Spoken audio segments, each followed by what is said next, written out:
Right now, as you listen to these words, billions of neurons are firing in your brain, creating what you call experience. But here's something that might disturb you. The moment you truly question whether that experience is real, it fundamentally changes. 3 seconds ago, you weren't thinking about thinking. You weren't aware of being aware. You were simply existing. But now you're caught in the paradox that has haunted philosophers for millennia. You're the observer observing the observer. Stay with me, because by the end of this exploration, you'll understand why questioning reality isn't just a philosophical exercise. It's the very mechanism by which consciousness reshapes itself. And once you see this, you can never unsee it. In quantum physics, there's a principle called the observer effect. When you observe a particle, the very act of observation changes its behavior. The particle exists in multiple states simultaneously until the moment you look, then it collapses into one definite state. But here's where it gets mysterious.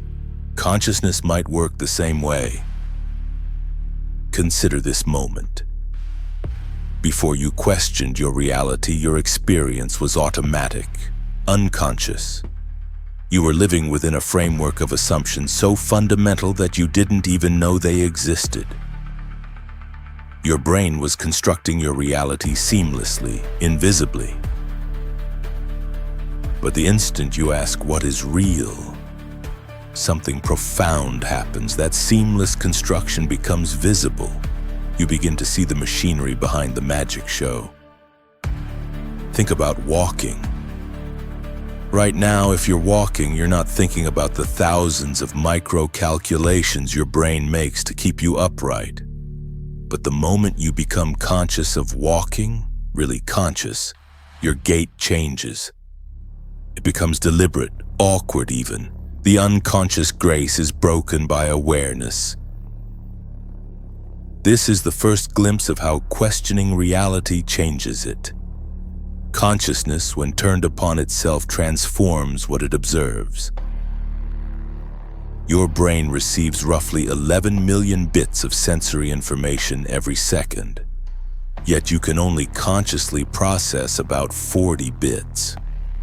This means that 99.9999% of your reality is being constructed by unconscious processes.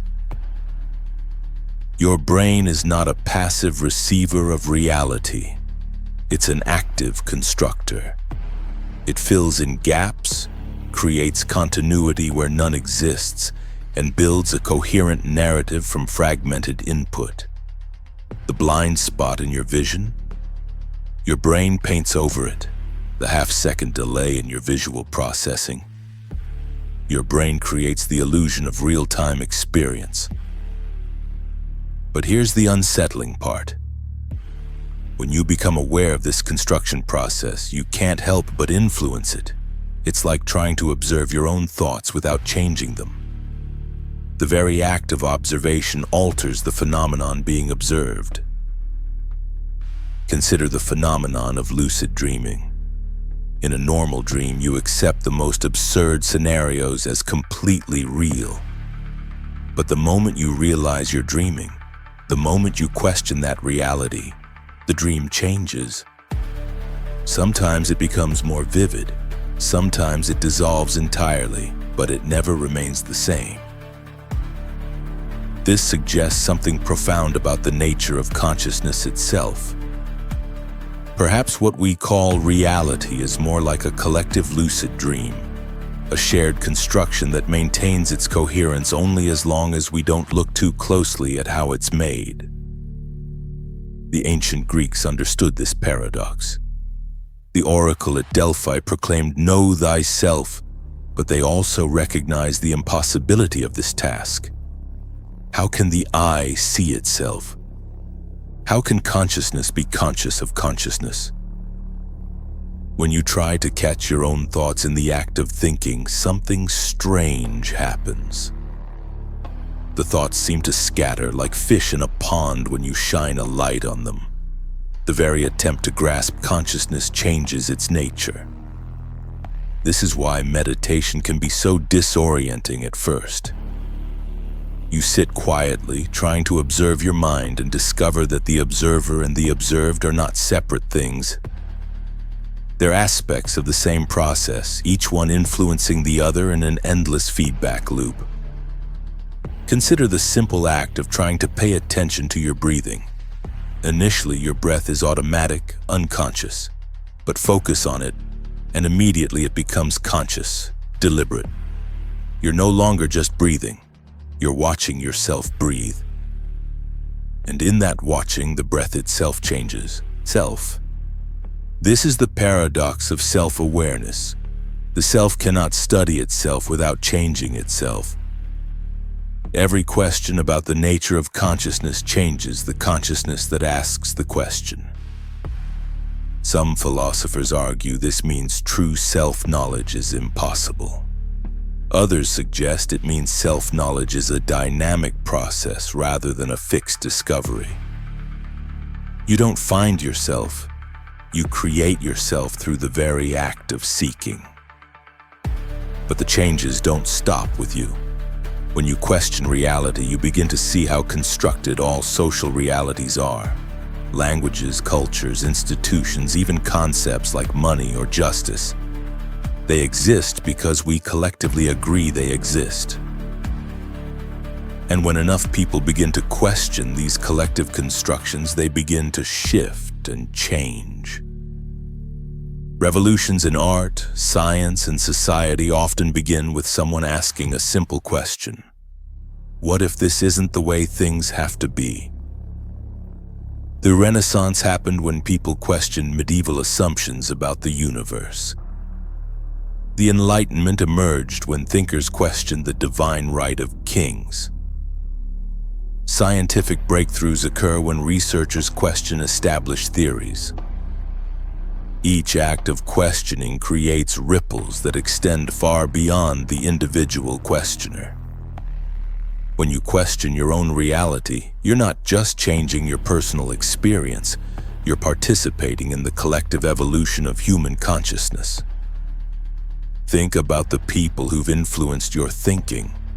Didn't they all in some way help you question assumptions you didn't even know you had? And now, by questioning your own reality, you're contributing to that same process for others. But perhaps the deepest mystery isn't that questioning reality changes it. It's that reality seems to anticipate being questioned. It's as if the universe is set up to be discoverable, to be questioned, to be changed by consciousness. The equations of physics are beautiful, elegant, comprehensible to the human mind. The patterns in nature follow mathematical principles we can understand.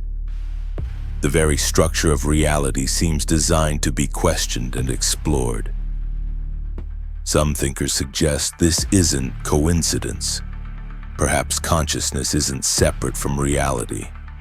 Perhaps it's the universe's way of understanding itself. When you question reality, you're not standing outside the system looking in. You're the system investigating itself from within. This would mean that every question you ask, every assumption you challenge, every moment of wonder you experience is reality evolving, growing, becoming more aware of itself through you. Your consciousness isn't just in the universe. It's the universe becoming conscious of itself. And every question you ask changes not just your reality, but reality itself. So we return to where we began, but with deeper understanding. The moment you question reality, it changes. Not because questioning is somehow magical, but because questioning reveals the dynamic, constructed nature of experience itself. You are not a passive observer of reality. You are reality's way of observing itself, and in that observation, both you and reality are transformed. The question isn't whether reality changes when you question it. The question is, now that you know it does, what will you choose to question next?